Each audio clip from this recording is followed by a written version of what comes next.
The world of minivans isn't what it used to be, and there's really only 4 traditional choices left. You have the plug-in premium Pacifica, the hybrid all-wheel drive Sienna, the Odyssey that's sort of the jack of all trades, and the value option has been the Carnival. There was just one issue with the Carnival. We appreciate its SUV-like styling and those fancy second-row seats, but the powertrain just wasn't that fuel efficient until Kia introduced a hybrid option for 2025. Yeah, so the most logical thing to do is to go against the hybrid minivan that everyone knows and loves and see if it can out-minivan that minivan and if it's still got the value as well. It's true, and so we're going to do 2 different approaches during this week with these 2 vehicles. Mike's going to take care of the traditional family approach, and myself, I'm going to see what it's like to live with and what the benefits are of being in the city. So we'll see you in 7 days, or for you, a couple minutes.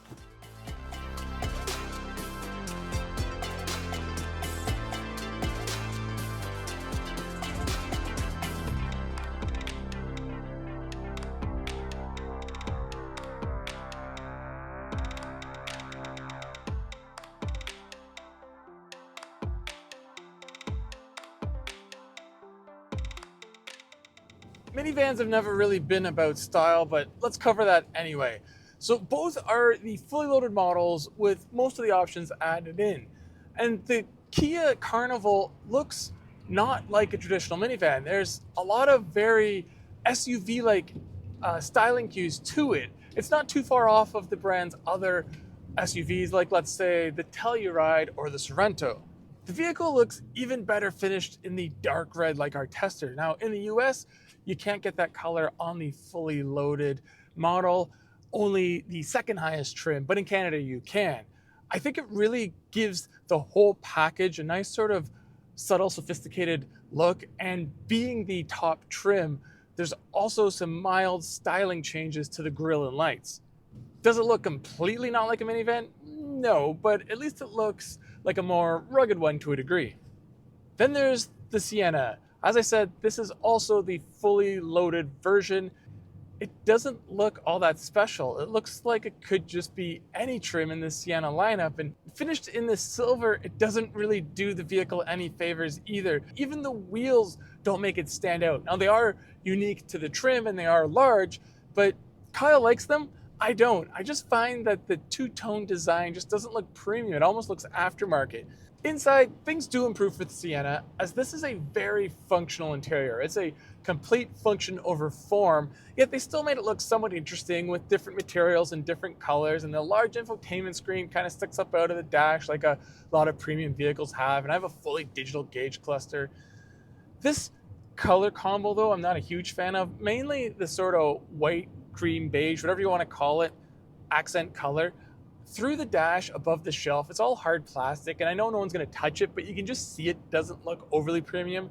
Now that said, having that large shelf is great, and there's a huge understorage underneath the center console. There's cup holders everywhere. There's the fridge for the middle row passengers. Everyone back there has cup holders. I mean, usual minivan things, but Toyota does a really good job of looking at every little detail and making it optimal for the family experience, even if it might sacrifice a bit of style. Now the Carnival, on the other hand, well, it's a slightly more stylish interior. It feels a little richer, the materials feel a little better, but the ergonomics aren't quite as good. The center console has a lot less storage. There's obviously no vacuum and fridge. There's no big shelf or extra storage area for the front passenger.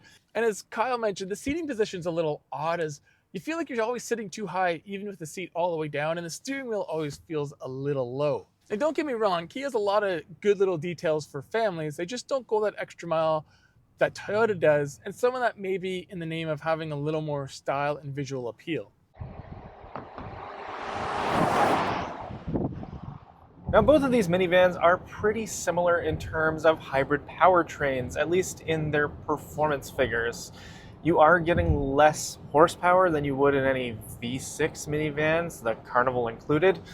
But of course, the trade-off is much, much better fuel economy, like 40 or 50% better. So that seems like an easy choice. Anyway, with the Carnival Hybrid, you're looking at 242 horsepower and 270 pound-feet of torque. Now that's coming from a very familiar power plant that's in so many Hyundai and Kia products.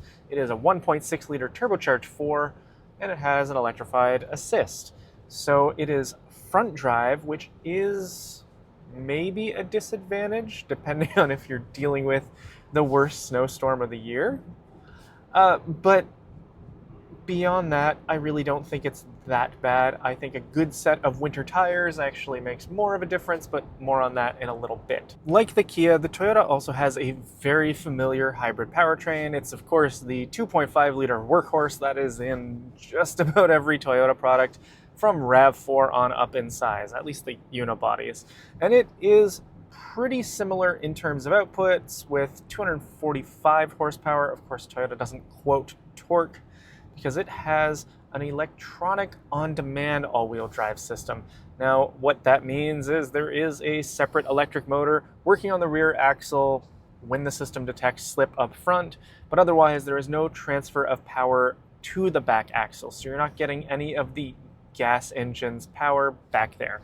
It's basically just to help in low speed, low grip situations. Of course, the advantage there is that the Toyota does have a more efficient powertrain and provides better fuel economy figures. Now in the US, you're looking at 35 miles per gallon in the city, 36 miles per gallon on the highway for a combined average of 35 miles per gallon. That's with the all-wheel drive. If you get front drive, it bumps up to 36 all across the board. Now the Kia is close because in the city, you're looking at 34 miles per gallon. But on the highway, its system just doesn't have the efficiencies of the Toyota, and so you're looking at 31 miles per gallon on the highway. And for those keeping track at home, the Canadian figures for that are 6.8, 6.7, and 6.8 liters per 100 kilometers for the Toyota, so that's city, highway, and combined. And for the Kia, well, it's 6.9, 7.6, and 7.2 liters per 100 kilometers, respectively. How these two power plants deliver their power is quite different, though. So we've criticized Toyota's 2.5 liter before for being pretty noisy when the gas engine needs to do its thing, and that's still true in the Sienna. It does moan quite a bit, and that eCVT puts it pretty high up in the rev range. You need to floor it to merge on the highway, and you hear that thing a lot.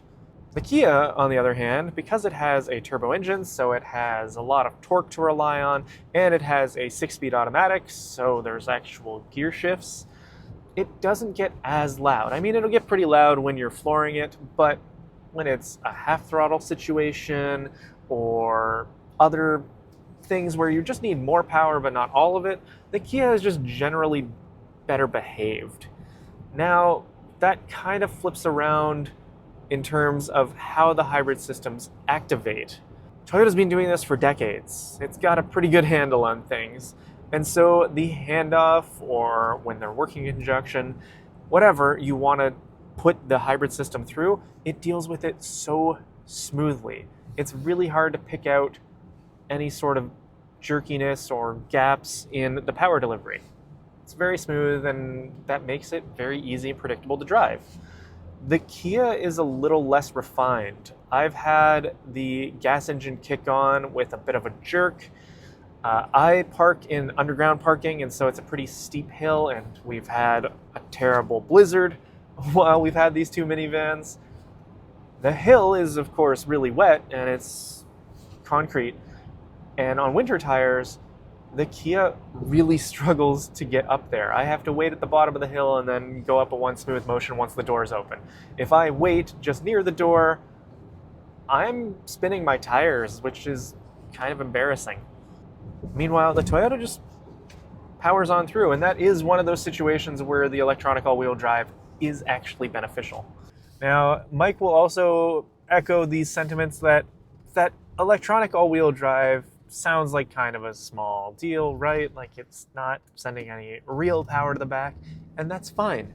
For most situations, most people only really need all-wheel drive from a stop because they're having trouble with a low grip situation and they need to get going. And that's exactly what this system provides, is additional low speed grip. Okay, well, what are they like in the snow? Does the all-wheel drive really matter? Yes and no. That low speed situation aside, these two both handle snow drifts and unplowed portions of road pretty well.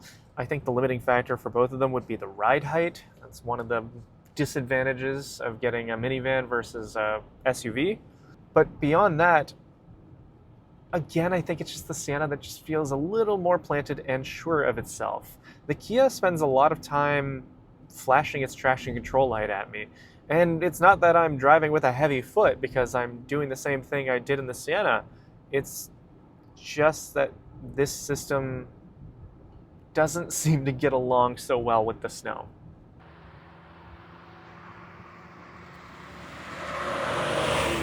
Now, we've alluded to it a lot during this comparison, and that's the question of value and price. As tested, this fully loaded Sienna comes in at just under $60,000 US with destination charges. The Kia Carnival, which is also fully loaded, only comes in at about $54,500. That's a $5,500 difference, which isn't tiny. That's almost a 10% price difference. In Canada, things get a lot worse for Toyota. The Carnival fully loaded comes in at just under $59,000, whereas the Sienna, it's up to $72,000. And once again, both those prices include destination charges. That's almost $14,000 difference. That's a massive gap. Now, the Sienna does have all-wheel drive and a more efficient, better driving hybrid system and some features like the vacuum and icebox and little frills like that. But the question is that worth it?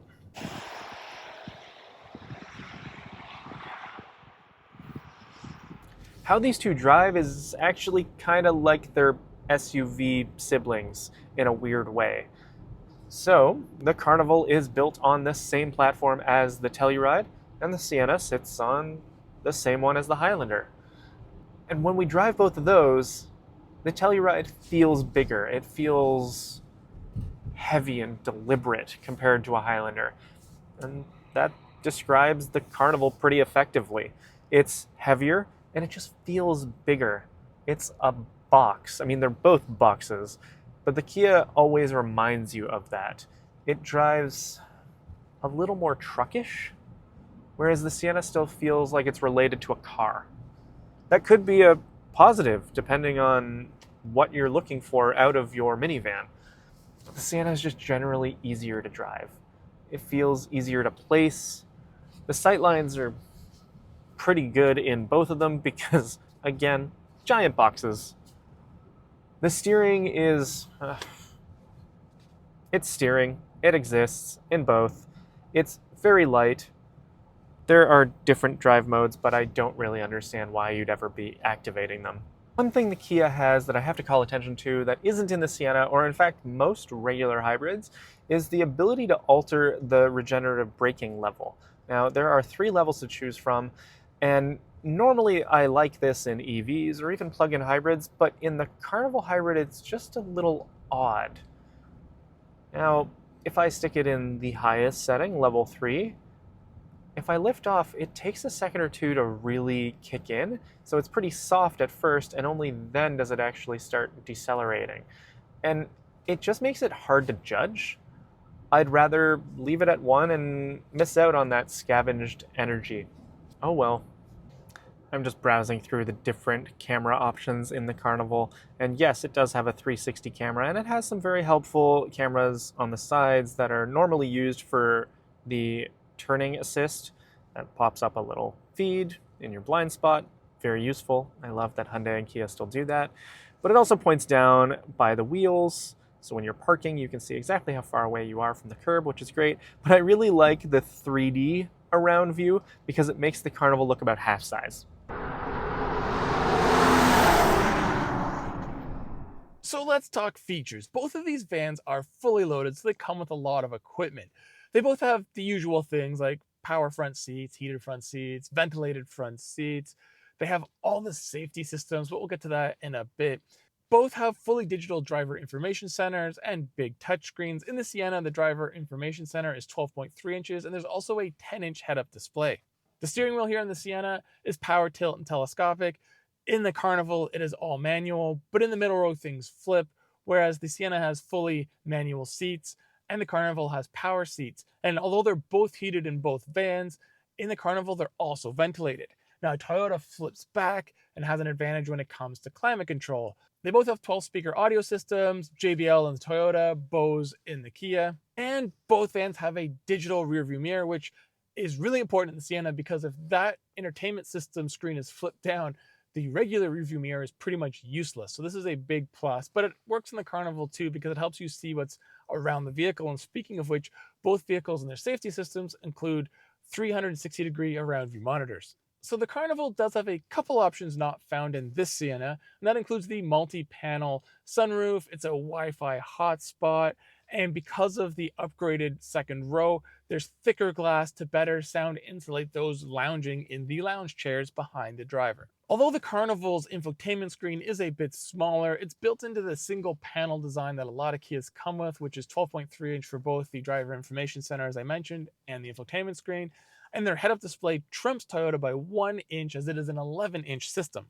Now, as I mentioned earlier, both vans come fully loaded with all the latest safety active systems. Basically, if it's out there, it's in these vans. You know, things like adaptive cruise control, pedestrian detection, active lane keep assist, blind spot monitoring, all those sort of things. The only advantage, I guess, if you're looking just at the build sheets is the Carnival does have highway driving assist too, which eases highway driving and makes it near hands-free, but Toyota's system is really good too, their safety sense, so in practice, there isn't a huge difference there. I think what really matters here is just the ride quality in something like a minivan. It's a family vehicle first and foremost, and so you want to make sure that it's comfortable. And both of these do a really great job of focusing on ride comfort. I will say that both do some things better than the other. So for example, the Carnival is just a little bit better at speed bumps. It just floats over them a little better than the Sienna, which is a little more pogo-y in nature, and it settles quicker, which is nice. On the flip side, I just feel like I'm hearing more of everything in the Carnival. It's a big, huge box, and it has a hard time dampening some of the noises from either the car itself or just the outside world. Now, the seeming flip side to that a slightly stiffer ride in the Toyota is that the Sienna has less body roll, or at least less that you notice inside the cabin. So I find that it just rides a little more flat throughout corners, handles itself better.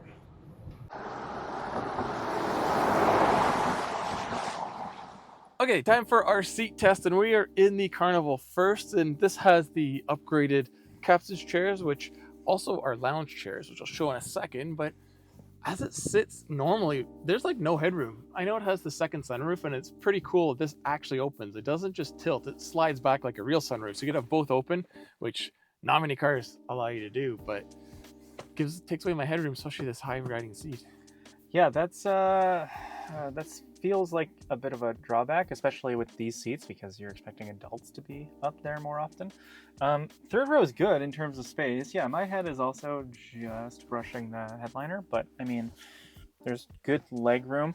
I have asymmetrical cup holders back here. The one on the left has a square and then a regular cup holder, and this has 2 cup holders. USB-C ports, which is nice.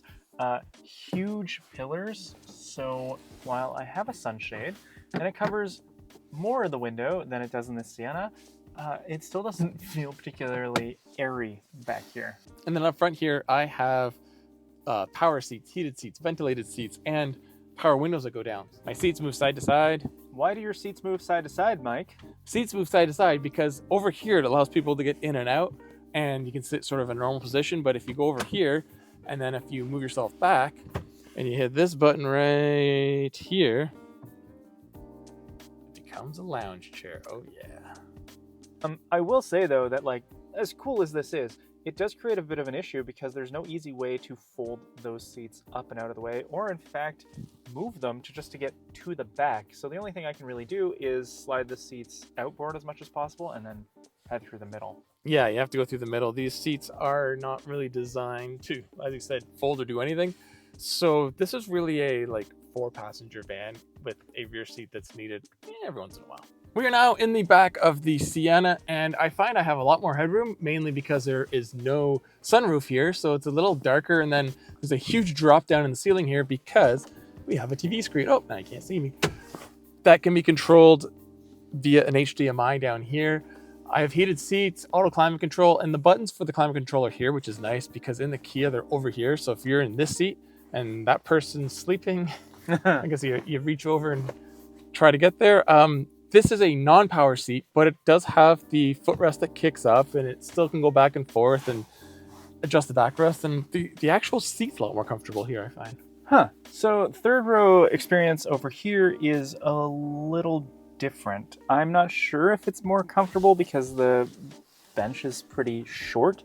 In terms of head and legroom, though, it's pretty close.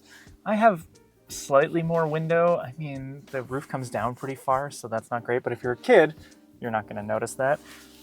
Tiny little armrest with two very small cup holders on both sides, but you get a volume knob to plug in headphones, I assume, so that you can listen to the infotainment, and then two USB-C ports, but only on this side. So the person on the left doesn't have anything. So basically, like, my window goes down, and I have a fridge here. That's kind of cool. But if I was to spend a long time back here, this would be better if I'm like resting or sleeping. It's kind of dark, it feels tight, but it's very comfy and cozy. Whereas that one, seat's not as comfortable in the Carnival, but it's way more airy, and I'd rather be driving long distance when I'm like awake in the day. If it's just flat out sitting in comfort, it's definitely this one's better for second row. And if you spill anything, you have a vacuum in here. You do. All right, it has been a week of adventure with these two family vehicles. We've dealt with one of the worst winter storms this area has seen in years, and it's really put them to the test. So, Mike, what did we find out? Well, we found out, as far as a minivan goes, the Sienna is the better minivan. If you want a minivan and you need a minivan, the Sienna is the right choice. If you need a minivan but maybe don't want one, well, the Carnival has a little more of an SUV look inside and out.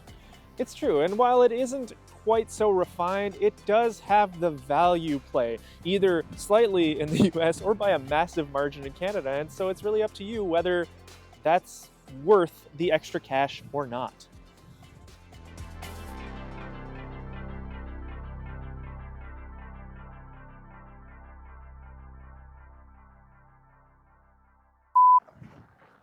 Cool. We called it a winner, but you can't ignore that pricing.